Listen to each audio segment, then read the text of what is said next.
అది ఇప్పుడు కాదు, గతంలో మనం చరిత్రలోకి ఎత్తే జ్యోతిరావు పూలే అప్పటి నుంచి కూడా జరుగుతున్న ఒక ప్రాంతం కానీ ఒక సమాజం కానీ అక్కడ ఉన్నటువంటి మూఢాచార నమ్మకాలు కానీ కలిగి ఒక ప్రాంతం సంపూర్ణంగా అభివృద్ధి చెందాలంటే విద్యను మించినటువంటి ఆయుధం లేదు, విద్యయే ప్రధానం.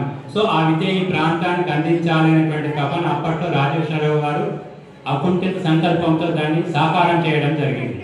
సో అప్పుడు పివి రాజేశ్వరరావు గారు ఈ కాలేజీని సిద్దిపేట తీసుకొచ్చిన సందర్భంలో ఇంత పెద్ద కాలేజీగా, ఇంత పెద్ద పట్టణము కాదు, మున్సిపాలిటీ కాదు, కేవలం గ్రామ పంచాయతీ. ఒక గ్రామ పంచాయతీకి ఒక డిగ్రీ కాలేజీని తీసుకురావాలి అంటే అందులో ఎంత శ్రమ పడాల్సి ఉంటారో మనం అర్థం చేసుకోవచ్చు.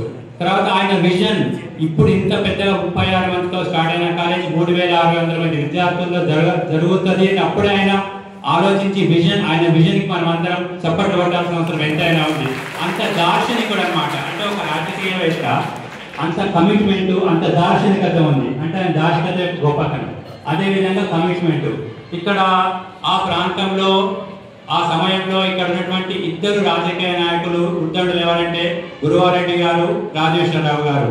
ఇద్దరు సమన్వయం, మరి ఇద్దరిది ఒక పార్టీ కాదు, వేరు వేరు పార్టీ అయినప్పటికీ ఇద్దరు సమన్వయంతో అప్పటి ముఖ్యమంత్రిని ఒప్పించి కొన్ని అనివార్య కారణాలలో మొదల న్యూ ఎడ్యుకేషనల్ సొసైటీ ఏర్పాటు చేసి దాని ద్వారా కాలేజీని స్థాపించి దానికి కార్పస్ ఫండ్ ఏర్పాటు చేసి సొంత బిల్డింగ్ లేకుంటే టెంపరీగా ప్రస్తుతం బాలాజీ థియేటర్ దగ్గర ఒక రైస్ మిల్ గోడౌన్లో కాలేజీని నడిపించి ఆ తర్వాత మరుసటి సంవత్సరంలో అప్పటి ముఖ్యమంత్రి బొరుగుల రామకృష్ణారావు గారిని ఒప్పించి ఈ సొంత భవనాన్ని తెప్పించినట్టు ఘనత పివి రాజేశ్వరరావుకు మాత్రమే చెందుతుంది.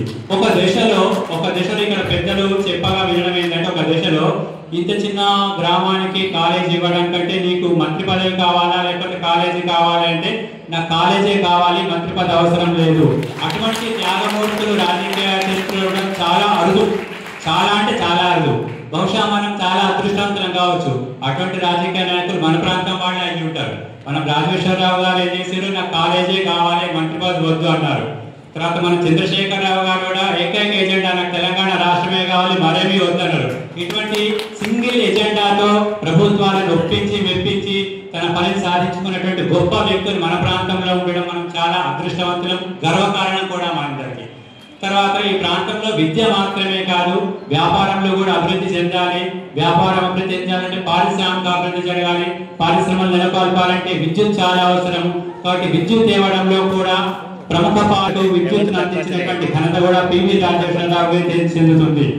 ఒక దశలో మా మదర్ చెప్తూ ఉంటారు, ఎందుకంటే వాళ్ళ కజిన్ కాబట్టి, విద్యుత్ రావడంలో కొన్ని రోజులు ఆలస్యమైందంటే టెక్నికల్ ఇష్యూ వల్ల. అయితే ఆయన ఎంత పట్టుదల మనిషి అంటే ఆ కొన్ని రోజుల మొత్తం జనరేటర్తో సిద్దిపేట వీధి లైట్లను వెలిగించాడు చెప్తారు మా అమ్మ. అంటే ఆ కమిట్మెంట్, ప్రజలకు ఇచ్చినటువంటి కమిట్మెంట్ అంత గొప్పది. దార్శనికత కమిట్మెంట్ ఉన్నటువంటి రాజకీయ నాయకులు ఉండడం చాలా అరుదు. నేటి తరం రాజకీయ నాయకులు, మీలో విద్యార్థులు చాలా మంది ఎవరైనా రాజకీయ భవనే వేల సంవత్సరాల జయంతులు జరుపుకోవడంలో ఎలాంటి సందేహం ఉండదు. కాబట్టి అందరూ ఒకవేళ ఎవరైనా రాజకీయ జీవితం కావాలి అనుకున్న వాళ్ళు ఈ లక్షణాలు తప్పకుండా అనుసరించాల్సిన అవసరం ఉందన్నమాట. తర్వాత నేను చూసిన వీళ్ళ ఇల్లు ఎక్కడ ఉండే అంటే, రాజేశ్వరరావు గారి ఇల్లు ఎక్కడ అంటే ప్రస్తుతం కంచరి బజార్లో అభిరామ్ హాస్పిటల్ ఉంది కదా, అది వాళ్ళ ఇల్లు. అక్కడ ముందు ఒక డాబా ఇల్లు ఉంటుండే, వెనుక పెంకుటిల్లు ఉంటుండే, మొత్తం వీళ్ళది అనమాట. సో కంప్లీట్ మామయ్య అవుతారు కదా.